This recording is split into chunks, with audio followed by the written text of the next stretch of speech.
Bismillahirrahmanirrahim. Welcome to class 7th D1 Math 7th edition lecture number 32 and our topic is angles.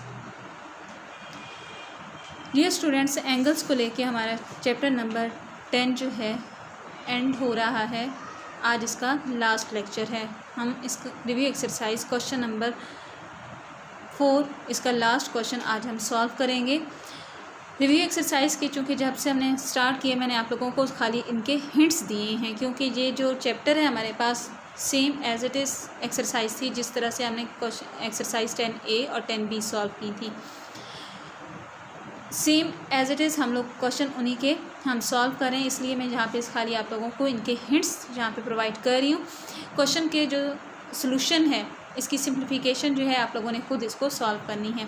इसको लेके question number 4 हम आज start करते हैं। Question number 4 में आप लोगों के पास जो ए पार्ट है कुछ इस तरह की डायग्राम आप लोगों के पास बनी हुई है। दो पैरेलल लाइंस हैं और आप लोगों को रिवाइज करवाती चलूँ कि पैरेलल लाइंस में जब एक ट्रांसवर्सल जो कि एक स्ट्रेट लाइन होती है सीधी ऊपर और नीचे दोनों पैरेलल लाइन को एक साथ कट करती है स्ट्रेट वे में, तो वो हमारे पास जिसको हम कहते हैं ट्रांसवर्सल। उसके साथ हमने एफ शेप में करस्पॉन्डिंग एंगल्स फाइंड आउट किए थे, सी शेप में इंटीरियर एंगल्स और जेड शेप में अल्टरनेट एंगल्स फाइंड आउट किए थे, जो कि साइज़ में हमारे पास इक्वल होते हैं। इंटीरियर एंगल का सम 180 डिग्री होता है, उसको लेके हम यहाँ पे इसको सॉल्व कर रहे हैं। यहाँ पे देखें ऊपर और नीचे दो पैरेलल लाइंस हैं, जबकि इनको जो कट करने वाली ट्रांसवर्सल लाइन है ये जहाँ पे इस पॉइंट पे आके बेंड हुई है, यानी ये स्ट्रेट नहीं है ऊपर से लेकर नीचे तक।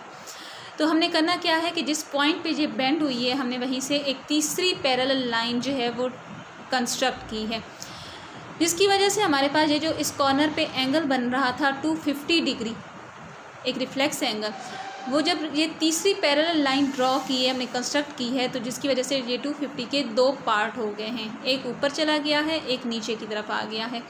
अब यहाँ से आपके पास सामने है कि जो x है वो ये वाला पार्ट जिसको मैंने अननोन के नाम से दिया है, एक ऊपर वाला x नीचे वाला y, तो ऊपर वाला x जो है a के ऑल्टरनेट चला गया और नीचे वाला y 126 के ऑल्टरनेट गया है, जबकि ये दोनों एंगल मिलके 250 के चूँकि 2 पार्ट्स हुए थे इसलिए ये दोनों एंगल मिलके 250 डिग्री बना रहे हैं।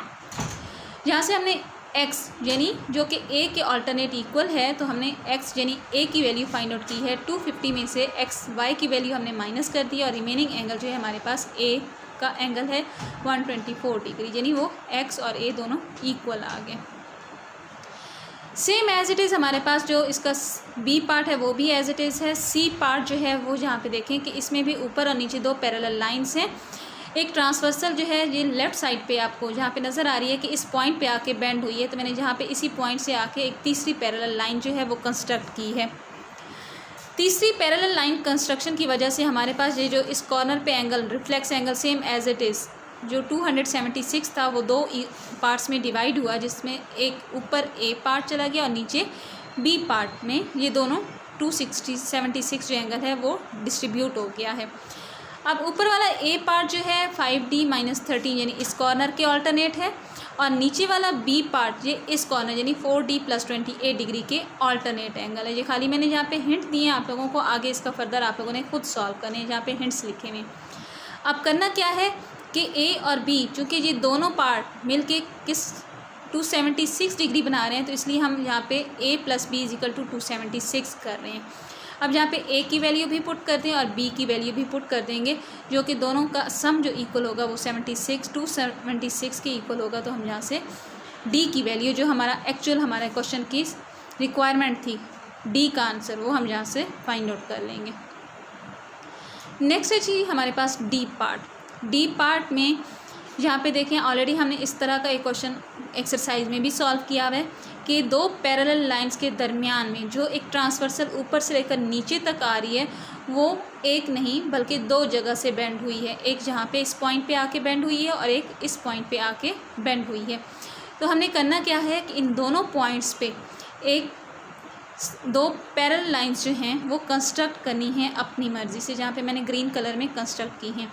अब इस कंस्ट्रक्शन की वजह से हमारे पास ये इस पॉइंट पे जो एंगल है रिफ्लेक्स 285 इसके दो पार्ट हो जाएंगे, एक ऊपर की तरफ एक नीचे की तरफ। जिसको मैंने नाम दिया है एक्स और वाई की फॉर्म में। और जब इस पॉइंट पे हम एक पैरेलल लाइन कंस्ट्रक्ट करेंगे तो वहाँ पे जो एंगल आपके पास है वो है ई अननोन, जिसके दो पार्ट हो जाएंगे, ऊपर वाला E1 कहेंगे, नीचे वाला E2 कहेंगे। यहाँ पे देखें ऊपर पहली दो, अब टोटल जो हमारे पास पहले गिवन में 2 पैरेलल लाइन्स थी, अब 2 फर्दर हमने खुद कंस्ट्रक्ट की हैं, तो जिसकी वजह से हमारे पास टोटल 4 पैरेलल लाइन्स हो गई हैं।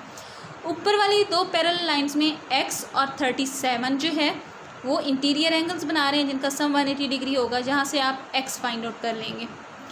फिर उसके नीचे देखें y जो है वो हम कैसे फाइंड आउट कर लेंगे, 285 में से ऊपर वाला पोर्शन यानी x आप माइनस कर लेंगे तो हमारे पास y की वैल्यू आ जाएगी।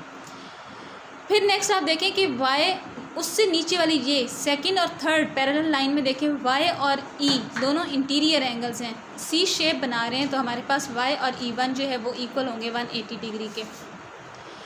यहाँ से आप E1 की वैल्यू फाइंड आउट करेंगे और उसके बाद E2 और 18 ये जहाँ पे इस तरह से Z शेप बना रहे हैं तो ये ऑल्टरनेट डायरेक्ट एंगल इसके इक्वल चला जाएगा। अब हम यहाँ पे आखिर में आके जब E1 जहाँ से फाइंड आउट हो जाएगा y की वैल्यू पुट करने के बाद, और E2 डायरेक्ट जहाँ पे ऑल्टरनेट 18 के इक्वल आया है, तो हम E1 और E2 दोनों को प्लस कर देंगे तो हमारे पास टोटल एंगल E बन जाएगा, जो हमारे असल क्वेश्चन की रिक्वायरमेंट थी। नेक्स्ट है जी लास्ट ई पार्ट हमारे पास, जो कुछ इस तरह से है। आपको ग्रीन कलर में ओरिजिनल डायग्राम हमारे पास नज़र आ रही है कि ये पैरेलल लाइन है और ये पैरेलल लाइन है, और जहाँ से लेकर इस तरह से एक लाइन जो है वो नीचे की तरफ बेंड होती हुई कुछ इस तरह से आ रही है। चूँकि पैरेलल लाइन जो है हमारे पास इस तरह से हॉरिजॉन्टल फॉर्म में है, और जो हमारे पास ट्रांसवर्सल इस लाइन पैरेलल को और इस पैरेलल लाइन को जो कट कर रही है वो जिस पॉइंट पे बेंड हुई है, अगर इस पॉइंट पे मैं कुछ इस तरह से आप लोगों के सामने एक पैरेलल लाइन एक लाइन ड्रॉ करूं तो वो इन दोनों पैरेलल लाइंस के पैरेलल नहीं बनेगी, वो वर्टिकल लाइन बनेगी। सो मैंने यहाँ पे क्या किया है कि ये जो पैरेलल लाइन है इसको मैंने थोड़ा सा यहाँ पे एक्सटेंड किया है ऊपर वाली पैरेलल लाइन के सामने कुछ इस तरह से। तो जो हमारे पास एक्चुअली पार्ट था अननोन f, वो एक जहाँ पे देखें आपको एक ट्रायंगल के अंदर नज़र आ रहा है। ट्रायंगल जब जहाँ पे कंस्ट्रक्ट हो गई है इस पैरेलल लाइन को एक्सटेंड करने की वजह से, तो जहाँ पे एक कॉर्नर B C और जहाँ पे मैंने कॉर्नर A जो है वो जहाँ पे मैंने इसको अननोन अपनी मर्ज़ी से मैंने नाम दे दी हैं।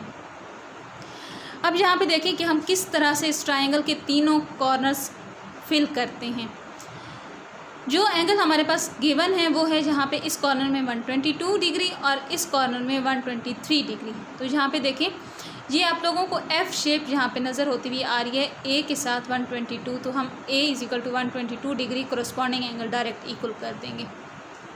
A एंगल जहाँ से फाइंड आउट हो गया, तो B और A देखें जहाँ पे स्ट्रेट लाइन आप लोगों को जो मैंने एक्सटेंड की थी वो स्ट्रेट लाइन पूरे जो है 180 डिग्री का होता है, तो A और B मिल के 180 डिग्री बना लेते हैं।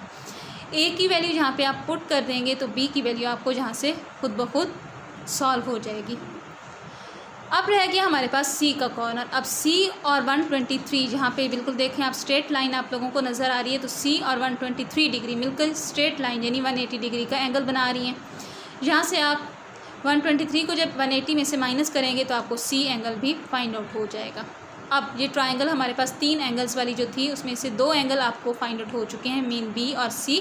हम जहाँ से ट्रायंगल का टोटल सम 180 डिग्री यूज़ करते हुए जहाँ से हम F की वैल्यू फाइंड आउट कर लेंगे, जो हमारा एक्चुअल आंसर होगा।